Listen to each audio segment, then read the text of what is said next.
Sweet dreams are made of these.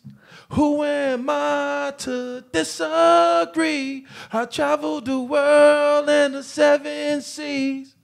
Everybody is looking for something. Luxury Productions presents Survival of the Fittest podcast, a product for the people, by the people, where dreams go further than bullets. With your hosts, Lucky XL and Monz Logan. Let's go. Yeah. What's up, you squares? I'm your boy, Lucky XL. And it's Monzy Baby Monz Logan. And this is Luxury Production presents Survival of the Fittest podcast. a product for the people, by the people. Where dreams go further than bullets. Hey, man, I remember that song, and that's what this episode today make me feel like. Sweet dreams are made of these. Because it all starts with a dream, a vision, a thought. A thought. You know, so you had a question. You had a question for us. What was? Tell me a little bit about why y'all wanted to start this podcast, and give me a little bit about your background and where you're from. It was the sweet dreams of Chicago, Illinois. You know, coming back, you know, a lot of times people don't understand how much love they have for a thing, for a city, how much appreciation, how much of an impact that place has made on them until you leave. And then you come back. So when I came back home to Chicago and what is it? Gentrification, but it's regentrification, and everything was gone. They took everything, along with what the lessons we've learned before that happened, and it was just like, how do we survive now? Right. And so it becomes survival of the fittest.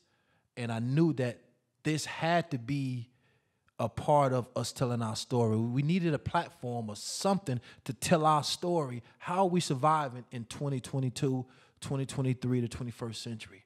Yeah. You know, and I mean, shit, a lot of it was, you know, phone calls me and this dude was having, you know, man, he be on the road.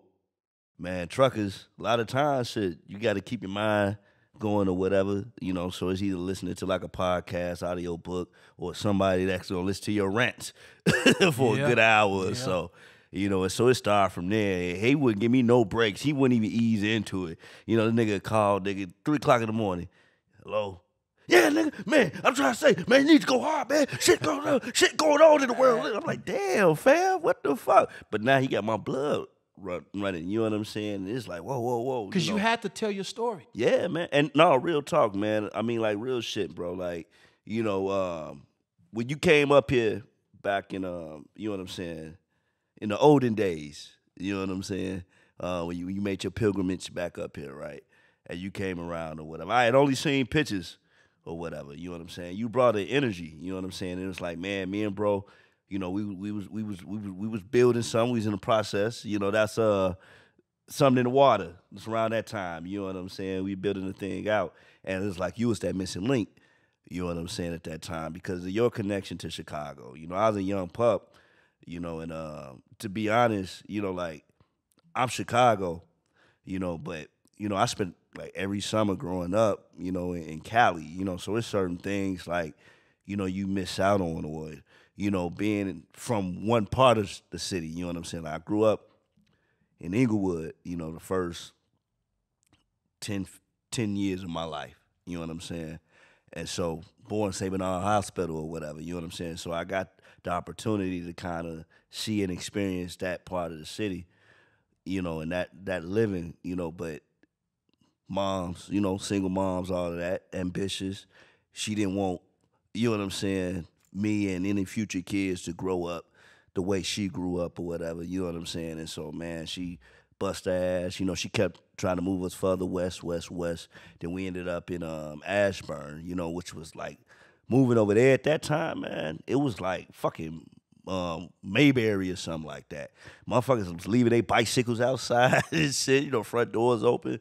And it was different, you know, and it just, you know, it opened my eyes or whatever, you know. But going back to what you were saying, like, it ain't until you leave a place and come back, you know. And so, like, leaving just those summers, you know what I'm saying, you coming back, you like, man, you never thought you would miss, you know, something like a tennis court or a football field. And or every you know, place I went, they always called me Chicago. Right. So I couldn't shake my place of birth. Not that I wanted to, but it was more comfortable with Chicago, whether I was living in LA, if I go to the Bay, it was just Chicago. And for me, Chicago has always been a city to where the upbringing has been like a contact sport. So early on, it starts survival of the fittest early on. No, it definitely do, you know. Let me chime in. Lucky, let me ask you this. What area of Chicago would you say you represent? What area you grew up in? What's the neighborhood? On the west side of the Village, the Jane Addams, you know, right by Jewtown off of Roosevelt and Troop. You know, so a lot of us went to Crane High School, Creek Hill High School. A lot of us would go to Weston House. You know, some would go to Marshall. We had a lot of folks like myself. We went to Southside schools, Dunbar. I went to CVS, but you was always from the west side. Right. Damn, you went to CVS, huh? I went way to CVS to play basketball. Damn. Yeah. And dropped out. It was, you know, that was too far. Right. You going all the way. I used to fall asleep on the bus coming home and end up way something like, man, I'm not doing this no more. Because you fall asleep, you be so tired from basketball practice. I never made it home until 8 o'clock. Man, bro. Well, you know, I went to Bogan, you know what I'm saying? And we played y'all too, Bogan. Oh, man, you know, we probably, well, back then, you know, we probably did have a decent little squad. Yeah, by the time I got there, man, we wasn't doing shit in no sport, you know. But so what's the difference, man? What's the major difference? He brought it up. What's the major difference between the South Side and the West Side as far as, what would you say? Man, I always felt like, you know, South Side had a little bit more finesse, but still a lot of mess. West Side had a lot of hustle. You know what I'm saying? Like, you know, but they come at you and it was genuine. To this day, you know, I stay in Oak Park now, so I slide through the West Side time to time. And it's like different interactions with regular guys, you know what I'm saying, on the West Side than you would figure it on the South. Like, a lot of times, man, if somebody like a pair of shoes I got on, like it's a genuine, man, Church, man, them slick. You know what I'm saying? It's genuine. You know what I'm saying? Like a Southern type of feel where, like, out South, motherfuckers stare you down. They'll be thinking the same thing. Like, man, that nigga shoes fly as hell. But nigga ain't gonna open his mouth and say that. He may stare at you. Now, it creates a situation you don't have to be. And we so cool out South, niggas don't say, what up? A little shit like that, you know? I think out South, because, you know, the South Side of Chicago is the biggest place of blacks concentrated in one area in all United States of America. Damn. The South Side of Chicago, you got more blacks concentrated in that area than any other place. But I feel the South Side had more middle class residents. In my mind, I just felt it was more middle class outside the hoods. It just had a different swagger in that regard. I want to toss it to y'all, man. What are y'all hopes for this podcast? Well, for me, man, really just to give, you know, anybody, you know, some motivation. If it's something you thinking of starting to do or whatever, you know, just to get a few free gems from us. All it takes is a little bit of attention, a little bit of time. You know, I'm wanting to create this as an investment into the future, you know, through our stories, you know what I'm saying, through our lessons, you know what I'm saying, somebody's able to pull away from and say, like, okay, you don't have to go down that road, because we ain't perfect, right. You know, and, man, it took us a while to do this, you know what I'm saying, but it happened, and, you know, I want that to be, you know what I'm saying, what we imprint on people's minds and on their heart, you know, when they tune in and say, man, it can happen, because they're going to watch our growth. Right. You know what I'm saying? And we're going to watch their growth as long as they continue to, you know, tune in and stay with us, you know? Right. What that say right there? Stay a while. Stay a while. You know, I would say for myself, right, they say pain is the mother of creativity. Right. You know, so I'm from that 312, man.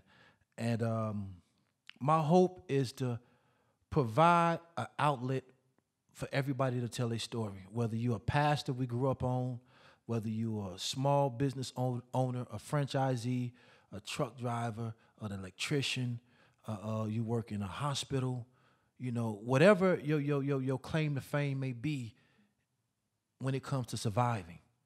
You know what I mean? Come and tell your story. Share your story to help motivate, inspire others, or bring some answers to where we per se might not have. Right. But you don't have to go big, because the community can say the community.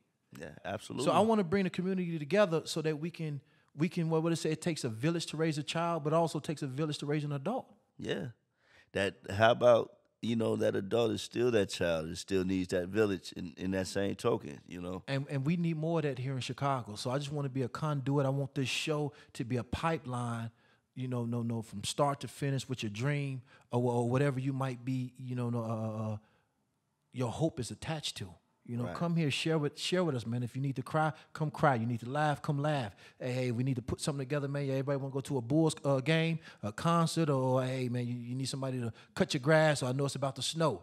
You ain't got nobody to shovel your snow. Yeah. Then we can find these resources where we can save ourselves, man. And that's what my hope is with this podcast. What about you, S.A.? I just hope it look good. Hey, man, that's fair. That's all in your hands. Sound good. With the audio and the film. But no, we need to get the message out to the people that is more out there than what it seems.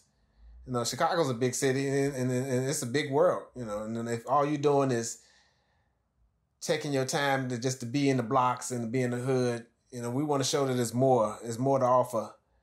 And can we be a vehicle where we can actually stand behind what we talking about? Yeah. So the young people can see it's like, they speak on it, they stand on it, and it's actually out there and it can be done. And if we can show that it can be done, and then maybe we can inspire some growth in the communities.